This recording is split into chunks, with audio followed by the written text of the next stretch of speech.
আমার ঘরে কার সার পর তোমার ঘরে হচ্ছে আত্মী সুদে হচ্ছে রুইছা এই জানো পরে এ ননি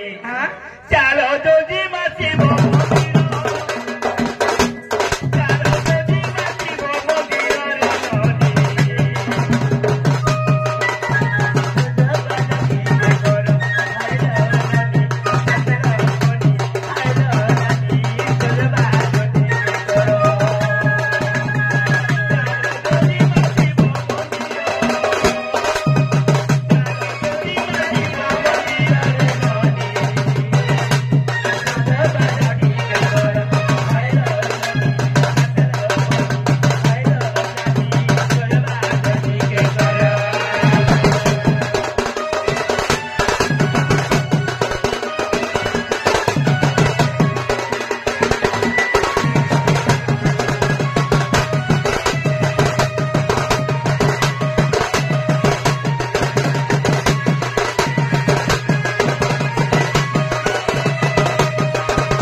বাবা শুনু থুয়া ଥିଲେ বলে ন্যাশনাল রিপোর্ট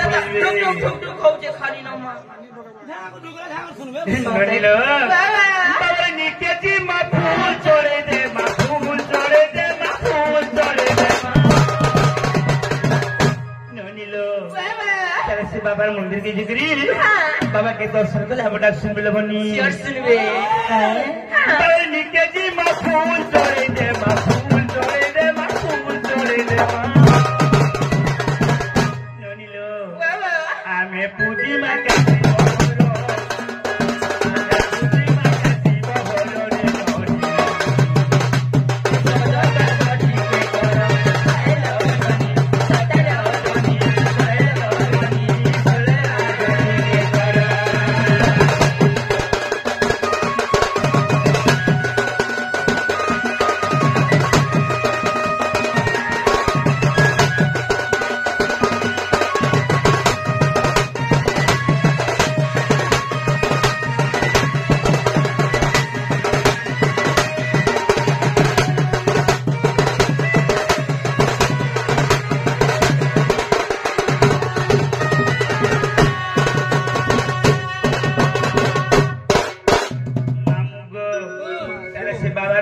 গলে কা কাটা নেকি গলে বাবা শুনবো কা কাটা নেছন काय करने से बोल छ ভাই जे ना गो मामू गो पिलारे बाबा निके करे काय खोजा लागसी बोल छे गो पूजा वाला কথা বুঝো ভাই লেগ পিস লাগাও हां চিকেন পকোড়া লাগাও होई ফুল খাই লাগাও কালপুন লাগাও ना रे गो जा बुइसिया ई लेग पीस लागु छे तापरे चिकन पकोड़ा लागु छे ई फूल सही लागु छे तार सुगे पेट पैर पहुंच একবার আর ফুল কোড়া হয়ে গেল জি না গো মাহে বাবার মন্দির কে যদি শুনিয়ে মা মোরসে নি কা গো পূজারি एगो जा बुइसिया সেমন তো নি কইতে আমার অর্জুন পূজারি কুন্ত নি কইতে আর তুমি কে পূজারি যে মা পন লেগ পিস লাগুছে চিকেন পকোড়া লাগুছে অর্জুন কত দিনের পূজারি তুই কেতে दिन আর তুমি কেতে দিন লাগো যেন দিন মোর মার পেটু দিলে সেদিন মই পূজা আরম্ভ করব ए बाकी तोर मार पेटू पूजा थी পূজা পাঠ শিখি अरे बहु हां এটা সে কাবার বুয়ারি ए सुन तले মই কাবার বা ए काबर का हो कि नहीं हो का करबू ई गारसा के ताज में बोलांगी रे देख जाते कदम पड़ारे गजा में से जोली बेटी दिला गजा में से आई बचे पुजारी হয় হয় ঠিক কইছ নি হাত পা উঠে পিন লাগি এননি অনুয়া চাউল দুবা শুরু ননি অনুয়া চাউল দুবা গেলে পানি অনুয়া চাউল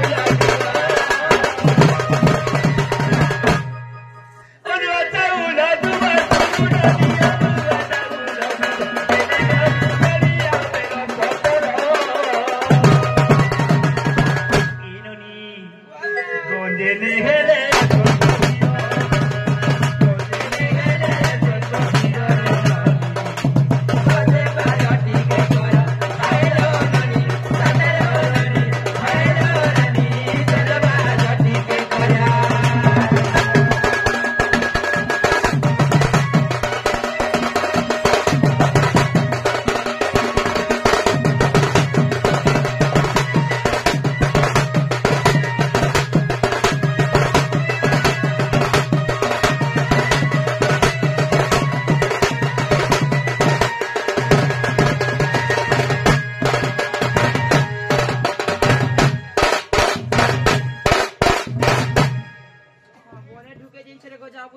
ढुकावा तो मोर माथरा